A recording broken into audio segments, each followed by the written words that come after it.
The courtroom was buzzing with a restless energy that day, the kind of energy that thrives on whispers, glances, and half-hidden smirks.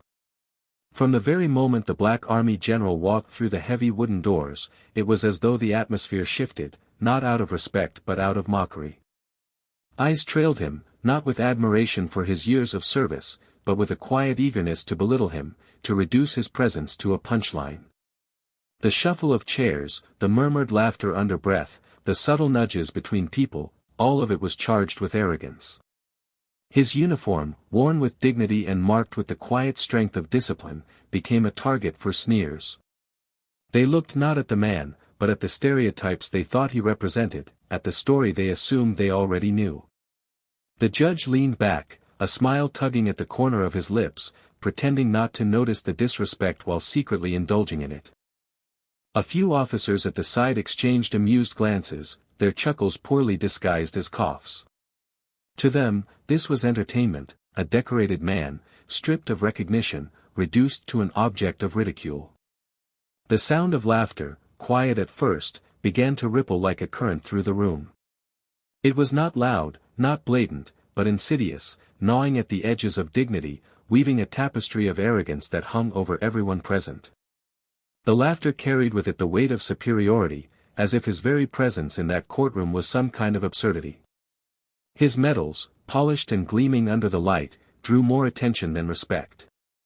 To those around him, they were ornaments to mock rather than symbols of sacrifice. Someone whispered a joke, and another stifled laughter, the sound cutting into the air like a sharp knife. They saw only the surface, a man past his prime, a uniform that they assumed carried no real weight in their world, and a story they thought was irrelevant. The arrogance was almost tangible, rolling off the walls, bouncing back and forth between people who found comfort in belittling what they did not understand. The air grew thicker with every chuckle, every smirk, every dismissive glance. Even those who did not laugh outright contributed to the atmosphere. They avoided eye contact, looked down at their papers, but the corners of their mouths betrayed them. They knew they were part of something cruel, yet they indulged in it silently. The courtroom, which was supposed to be a place of justice and fairness, had turned into a theater where mockery was the main act. The arrogance of the moment was fueled not by truth, but by ignorance, by the easy confidence of those who had never been tested in the ways he had been tested. The arrogance filled every corner, every breath, every sound. It was not just the people but the walls themselves that seemed to carry the weight of disrespect. The scraping of a chair across the floor echoed like a sneer, the shuffling of papers felt like a dismissal. The general's footsteps, steady and measured, were drowned by the low hum of derision. It was not a single act of laughter but a collective arrogance, an unspoken agreement among those present that he was unworthy of the respect his uniform demanded. The judge cleared his throat, and even that small gesture carried a hint of mockery, as though acknowledging the laughter without needing to address it. The officers shifted in their seats, their smirks growing bolder, more confident, feeding off the silence of others. A cough disguised a chuckle, a sigh masked a laugh, and the courtroom became a hive of ridicule. They did not see the man who had stood on battlefields, who had faced storms that few could imagine. They saw only the caricature they had created in their minds. Every second stretched longer, every laugh echoed louder, every smirk cut deeper. The arrogance was suffocating, wrapping itself around the room like smoke, clouding judgment and erasing any trace of honor. It was a performance, a cruel play where the general was the unwilling character, mocked for reasons that revealed more about the audience than about him. The courtroom's laughter, though subtle and restrained, held the sharpness of a blade, slicing away at dignity in small but deliberate strokes. The arrogance fed on itself, growing bolder, more confident, more poisonous with every passing moment. The general did not flinch. While the courtroom air thickened with arrogance and ridicule, his face remained calm, his posture unshaken. There was no attempt to respond to the smirks, no effort to defend himself against the whispers that floated like daggers through the room. His silence was not weakness, it was control. Every movement he made was deliberate, slow, and steady, as if he were carrying the weight of 1,000 unseen battles with quiet grace. His eyes did not dart nervously around the courtroom, nor did they search for sympathy in the crowd. Instead, they stayed forward, focused, unbothered by the storm of mockery around him. That composure, that unyielding calmness, spoke more than words ever could. He sat down with a dignity that seemed foreign to the people mocking him. Where they wore arrogance on their faces, he wore patience. Where they hid behind laughter, he stood unguarded, untouched. His uniform, though mocked by many, was not a costume to him. It was a symbol, a reminder of vows taken, of sleepless nights, of battles fought. He did not need to boast of his past, nor did he feel the urge to announce the sacrifices woven into every thread of his attire. His silence was enough to remind him of who he truly was, and it was more powerful than any argument he could have offered in that moment. The laughter that echoed around him was meant to strip him of his dignity, but instead, it only highlighted his restraint. Every smirk that passed his way only emphasized his strength, for he refused to rise to it. He knew the weight of words and the strength they carried when spoken at the right moment. To him, this was not the time. He allowed the arrogance to bounce off him like arrows against armor, not because he could not respond, but because he knew the value of waiting. His silence was not surrender, it was a strategy, one born from years of discipline and training. His calmness unsettled some. They expected anger, an outburst, a slip of control that they could point to as proof of their superiority. But it never came. Instead, his stillness became a mirror, reflecting their cruelty back at them. The more he sat in quiet strength, the more apparent their pettiness became.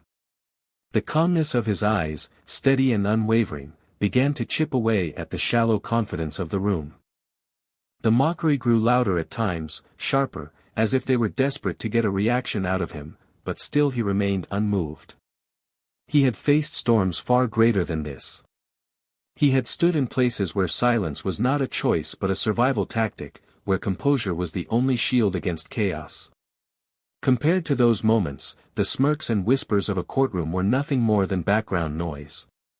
His unshaken demeanor was not an act for the people in the room, it was who he was at his core, a man who had built himself on discipline, who had learned long ago that dignity is never given by others but held within oneself.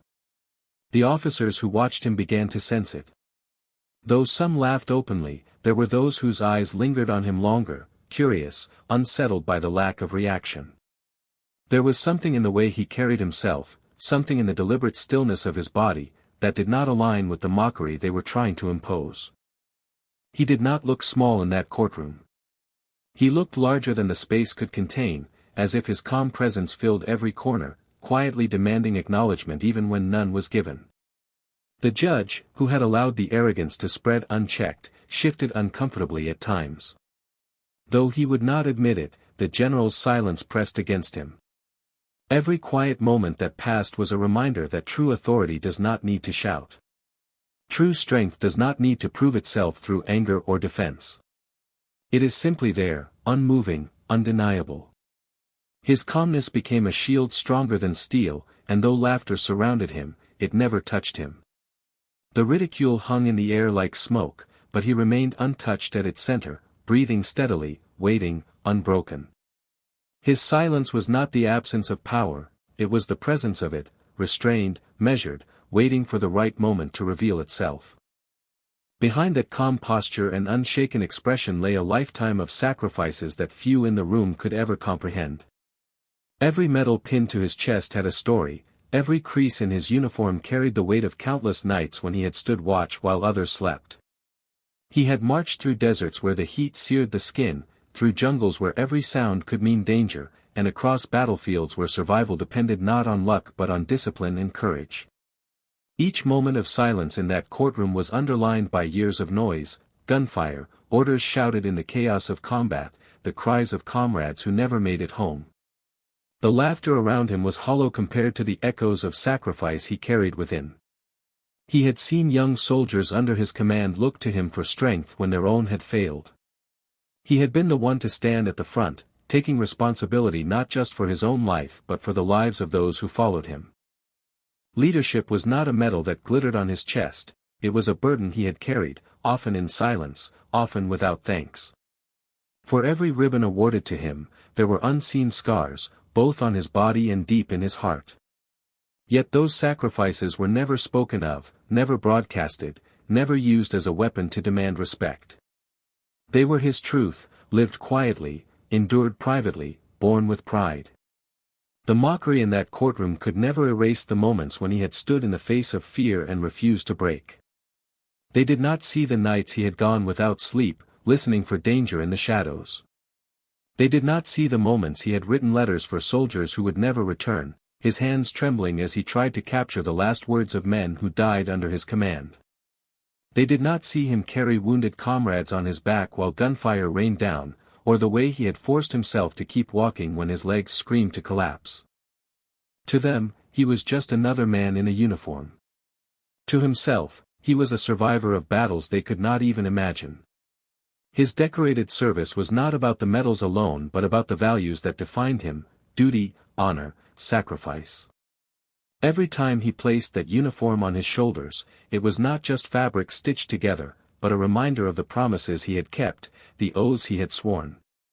His service had cost him years of his life, time with his family, and moments he could never get back. Yet he had given it willingly, because he believed in something larger than himself. That belief had been tested on countless occasions, tested by pain, by loss, by the unbearable weight of command, yet it had never broken him. The courtroom's arrogance seemed small in comparison to the storms he had endured. These people who smirked at him had never stood in a trench wondering if the next bullet had his name on it. They had never faced the loneliness of knowing their decisions meant the difference between life and death for others. They had never been haunted by the memory of faces they could not save, by the weight of folded flags handed to grieving families. The sacrifices that decorated his life were invisible to them, but they were carved into his very being, shaping him into a man who could withstand ridicule without flinching. Even the way he sat in that chair, composed and silent, was a reflection of those years of service. He had learned the discipline of patience, the strength of endurance, the art of silence when words could do more harm than good. His presence was a living testimony to resilience, forged not in comfort but in hardship. The stories he carried within him, the countless sacrifices that defined him, made the laughter surrounding him insignificant. They could laugh at the man they thought they saw, but they could never touch the truth of the man he really was. For every insult that floated in the air, there were memories of standing shoulder to shoulder with men who respected him not because of his skin color, not because of his age, but because of his strength, his leadership, and his unshakable will. His decorated service had earned him not only recognition but loyalty, trust, and admiration from those who truly knew the meaning of sacrifice. While the courtroom failed to see his worth, he carried within him the proof of a life lived with honor, of duties fulfilled even at the greatest personal cost. The phone call began as nothing more than a simple movement, the general reaching into his pocket with the same calmness he had carried all along. The sound of the device unlocking was soft, almost drowned out by the faint hum of laughter that still lingered in the courtroom. No one paid it much attention at first, they assumed it was meaningless, just another old man fumbling with technology. Yet the steadiness with which he handled it, the precision of his actions, began to draw eyes toward him. The smirks wavered slightly, curiosity replacing arrogance for a brief flicker of time. His expression never shifted, his face as calm as it had been since the beginning, but the atmosphere began to bend around the subtle weight of what he was about to do. The first words he spoke into the phone were quiet, measured, but the authority in his tone was undeniable. He was not speaking as a man trying to prove his worth to those who doubted him. He was speaking as someone who had already earned his place in the world, someone who carried power that did not need to be announced but simply demonstrated. His voice, though calm, cut through the air like steel. The room, once filled with muffled chuckles and condescending glances, began to grow still. Those who had mocked him leaned slightly forward, straining to hear, realizing that what they had dismissed as insignificant was far from it. It was not just the phone call itself but the reaction on the other end that shifted everything. The deference, the respect, the weight of the conversation revealed a truth the courtroom had refused to acknowledge. He was not a man to be dismissed. He was a man whose voice carried authority far beyond those walls. Each word he spoke into that phone dismantled the arrogance that had once filled the room. The silence that began to spread was not forced, it was natural, inevitable, as if the entire courtroom was slowly realizing that they had underestimated the depth of the person sitting before them. The officers who had laughed moments earlier now sat straighter in their seats, their smirks fading. The judge, who had indulged in quiet mockery, shifted uncomfortably, his hand pausing mid-movement as he realized the gravity of what was unfolding. Every second of that call peeled away the false sense of superiority that had dominated the room. The general did not raise his voice, did not boast of his accomplishments, did not list the sacrifices he had made. All he did was speak, calmly and firmly, to someone who clearly recognized his authority. And in that recognition, the truth could no longer be denied. The phone call became a mirror reflecting reality back onto the courtroom. The laughter that had once seemed so confident now felt hollow in the face of undeniable respect being shown to him from outside those walls. Every tone of acknowledgement he received on the other end of the line chipped away at the arrogance that had cloaked the room like smoke. People began to avert their eyes, uncomfortable with the realization of their mistake. The silence that spread was not demanded by him, but given freely, as the weight of his authority pressed against every person present. The call was not long, not drawn out, but it was enough. Enough to unravel the arrogance, enough to silence the laughter, enough to force acknowledgement where none had been offered before. When he ended the call, the quiet in the room was different from the quiet before. It was heavy, almost suffocating, filled not with dismissive chuckles but with an unspoken recognition that they had underestimated the man before them. The phone, once seen as just another object in his hand, had become the instrument that shifted the balance of the room, transforming mockery into unease, arrogance into silence. The revelation did not come in the form of a speech or a declaration, but in the subtle unfolding of truth that the courtroom could no longer ignore. For so long they had seen him only through the narrow lens of their own prejudice, dismissing the uniform as if it were a costume, mocking the man as if he were ordinary. Yet in the wake of that phone call, the fragments of his true authority began to piece themselves together before their very eyes. Whispers no longer carried laughter but unease, each person trying to process what they had just witnessed. The realization spread slowly, like a tide that could not be stopped, pulling away the mask of arrogance that had cloaked the room. The officers who had exchanged smug glances moments earlier now struggled to meet his eyes. They recognized something in him they had tried to deny, the weight of command, the kind of authority that could bend situations without ever needing to be loud. His presence no longer seemed small. It filled the room, demanding space, commanding recognition without him having to move a muscle. Even the judge, who had been complicit in the atmosphere of ridicule, found himself shifting uneasily, his authority shrinking in comparison to the quiet strength that now radiated from the general. What had been hidden beneath calm composure was now undeniable. He was not merely a veteran wearing medals for decoration, he was a man whose influence reached beyond the walls of that courtroom, whose name and rank carried a power that could silence even the most arrogant. His real power was not in the phone he had held, nor in the medals pinned to his chest, but in the respect he commanded from those who truly understood who he was. That respect echoed through the phone, reverberated through the room, and settled heavily onto those who had mocked him. The revelation stripped away the illusions they had built around him. Where they once saw age, they now saw experience. Where they saw insignificance, they now saw strength. Where they saw a target for ridicule, they now saw a man whose influence they could neither deny nor diminish. The weight of his real authority hung in the silence, pressing down on every smirk that had dared to form, on every laugh that had dared to rise. His true power was not loud, not boastful. It was steady, unshaken, the kind of power that did not need to announce itself because it had already been proven in places these people would never know.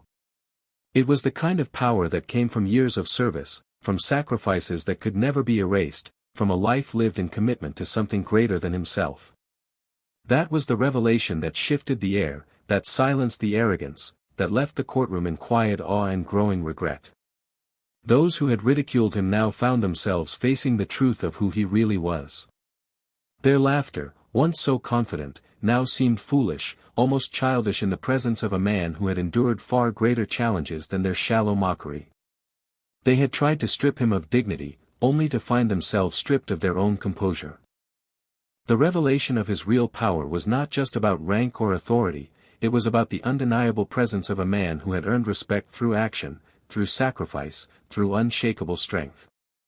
The room that had once been filled with arrogance now trembled under the weight of reality. They could no longer dismiss him, no longer pretend that his presence was laughable. His real power had been revealed, and in its light, their mockery shriveled, leaving behind only silence and the bitter taste of regret that began to creep into their hearts. The silence that followed was unlike any that had come before.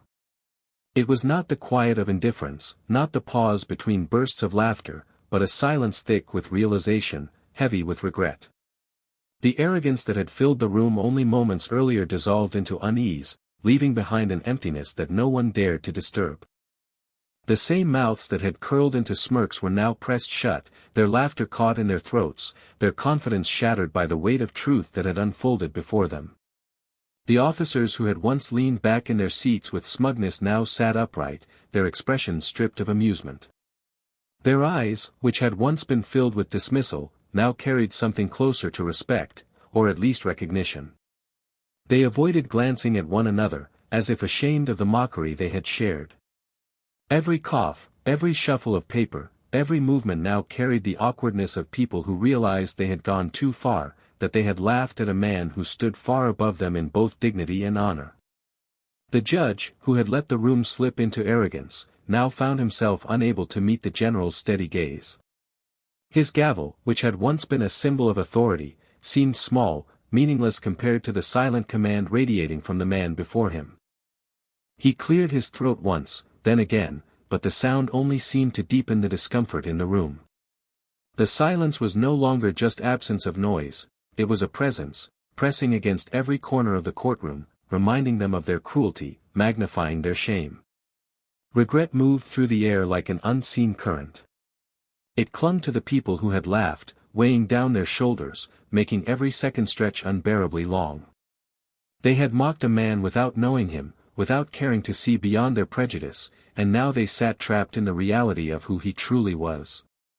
Every second of silence felt like an unspoken apology that no one had the courage to voice. The same people who had mocked his uniform now stared at it differently, realizing that each medal they had sneered at carried a story of sacrifice they could never match. The general himself remained unchanged. He did not rise to boast, did not smile at their discomfort, did not break the silence with words of triumph. He sat as he always had, calm, composed, unshaken. His silence was not just a reaction to theirs, it was a mirror, reflecting their arrogance back at them until they could no longer hide from it. In his stillness, they saw the vast difference between themselves and him, between shallow mockery and true strength. What lingered in the room was more than silence, it was the sting of realization. They had laughed at a man who had earned his place in history, a man whose sacrifices far outweighed their judgment, a man whose very presence was a lesson in resilience. Now, stripped of their arrogance, all they had left was the hollow sound of their own regret, echoing back at them in a silence they could neither escape nor deny.